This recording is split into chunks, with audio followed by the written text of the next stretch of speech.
Action. Cut. Lovely. Hi.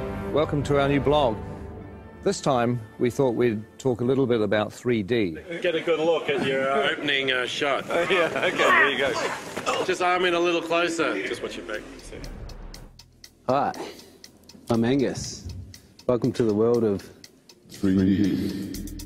Shooting The Hobbit in 3D is a dream come true. I mean, if I had the ability to shoot Lord of the Rings in 3D, I certainly would have done it.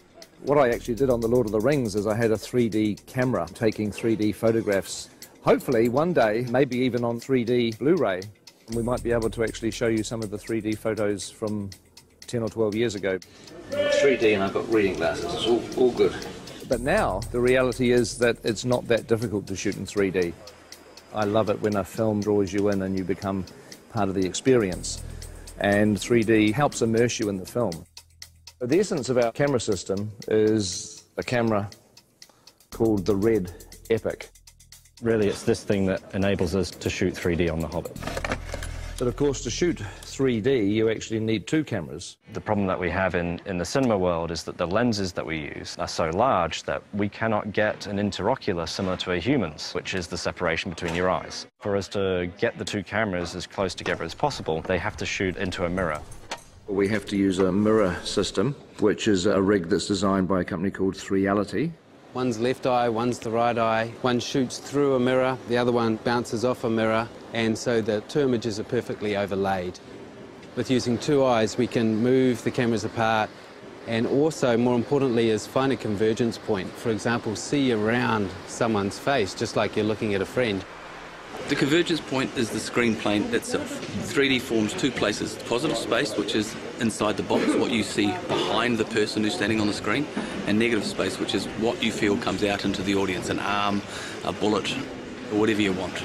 And the whole idea with these rigs is you can change the interocular and the convergence as we're shooting. We can see that separation on a 2D screen with a left and a right eye overlay. So we can do this live throughout a shot, changing our 3D effect the whole way through. Roll sound. We're watching the movie in 3D as we make it. That looks so good. You almost feel like you're in it.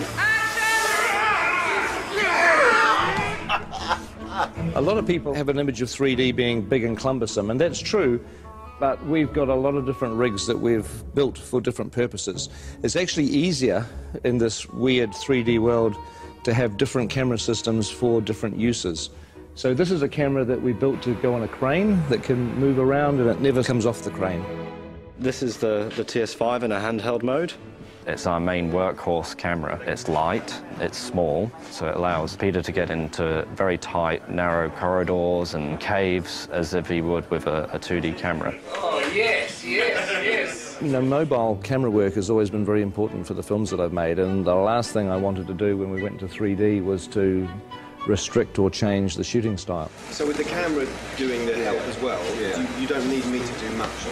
It was very important for The Hobbit that we feel like the same filmmakers have gone back into Middle-earth to tell a new story. We're shooting at the same speed as you'd shoot 2D. Dollies, cranes, Steadicam, we put it on the shoulder and we shoot handheld. The same as we would always shoot a movie. Of course, once you've got 3 or 4 cameras for main unit, you need 3 or 4 cameras for second unit, which is 8 cameras, which is really 16 cameras. This is the world of the Hobbit camera department. We have 48 Red Epic cameras, and they're on 17 3D rigs. This one's called Walter, which was my grandfather. This one's Ronald, my uncle. Emily was Fran's grandmother. Perkins was actually Fran's dog. Witchy Poo, Frank, Bill is my dad. Fergus is the name of one of our pugs. Tricky Woo, that's the name of Pekingese. Stan is another one of our pugs. There's cameras called John and Paul, George and Ringo, who are not relations of mine. Are we having fun? Yay! We're not shooting film, we shoot digitally. We shoot onto these cards, which slot in the side of the camera. And each one of these is 128 gig. On top of that, you're shooting at 5K resolution.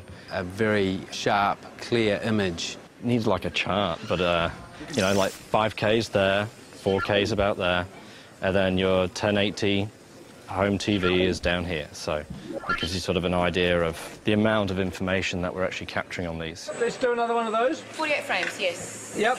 We're shooting the Hobbit at a higher frame rate at 48 frames per second, which is twice the normal 24 frames. The human eye sees 60 frames a second. So 48 frames is more of a natural progression toward giving the viewer what they would actually see in the real world. The people who have seen scenes of The Hobbit at 48 frames a second often say that it's like the back of the cinema has had a hole cut out of it where the screen is, and you're actually looking into the real world. Once you add stereo, and it gives you that extra ability to control depth, you can devise ways in which it can become part of the storytelling of the film. For instance, in Mirkwood, we really play on the fact that it's a forest that's kind of hallucinogenic almost. It draws you in. It makes you part of it, and you may never get out. What we want is just to stay where you are and then... Stay back! Stay where you are! Mirkwood is a big forest, and it's full of vines and sinister-looking trees, I suppose you say. It has a lot of things hanging down, a lot of things coming from all sorts of angles, and it helps us with the 3D to be able to push into that and try and get the audience to feel that they're actually trying to move into the forest with the cameras and give it that dark and look-over-your-shoulder feeling. Colour-wise, with the red camera, tends to eat colour a little, and so we add more colour. If you look at the ungraded footage, the trees look incredibly psychedelic. They look like they were painted in 1967. We wouldn't normally be quite as bold as this, even in Mirkwood, which is an enchanted forest, so it's like we oversaturate. Look! In the movie, they won't look anything like that. They'll be graded down, and you'll just get the barest hint of colour in the finished film. They're coming back! 3D 48 frames is pretty unforgiving, and we have to change our whole way to go about coloring these things, because what we found out in early tests that if there wasn't enough red in these pieces, they would punch up yellow and react differently than normal skin with blood running through it. So here's an example. This is Graham McTavish as Dwalin, and we've had to add a lot of red tones to his makeup. So if you notice, if you stick your hand up next to your face, how incredibly pale this man is right now. I've barely seen daylight for the last 6 months, that's fine. Yes. So we have to add the blood in the piece to make him look like a normal flesh tone. It looks freaky now, but on film it's going to read beautifully. Fingers crossed. With the 3D HD stuff, it is amazing how when people's hair moves around on the wigs, it has to actually be the real thing. It has to be real hair. And you find, because the number of frames a second you're using and so on and so forth, if you've got real hair moving around, it just looks real. I've never worked on a film that's 48 frames per second and uses the cameras that we're using. It's challenging to look for fabrics that work. I know full well that a fabric that we bought ages ago for a dressing gown for Bilbo would probably make people feel sick if they saw it on camera. It's got spots on it with a little spot inside it, and it would just be like someone throwing stones at your face, I think. So I've avoided that fabric like the plague. It's in very poor taste! Others are just a joy to behold, and the camera picks it up and the audience could see every last detail. So in that sense, it's really exciting. This film is really breaking new grounds in many ways as far as the technology of the filming goes. But John and I are still working in our time-honoured methods of pencil and charcoal, composing pictures in 2D. And we thought we'd try and come up with some way of actually incorporating a 3D aspect into the way that we were producing the concept art. That might communicate more clearly to Peter and to the other technicians.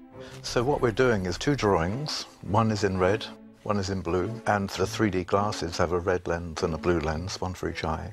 Don't go too heavy. This is probably the first serious cinema production where the actual concept art has been done in 3D. Rather than sharing just the same office, we're actually sharing basically the same vision. Vision, yeah.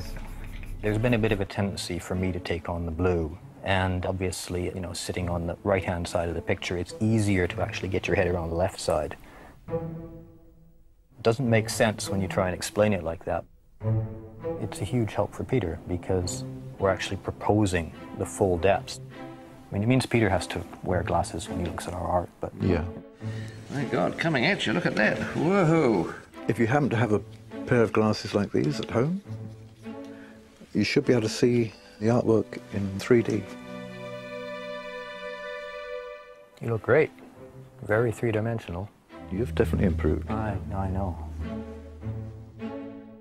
So I hope you found this blog interesting. I know it's a little frustrating because just about everything we've been talking about you can't actually see at the moment. You can't see the 3D, you can't see the 48 frames, you can't see the 5K, but you will. December 2012, you'll finally get a chance to see what we've been talking about. Anyway, I've got to get back to set. It looks like they're almost ready for me down there. We're actually shooting today, as you can see, in a pine forest, but it's not really a pine forest.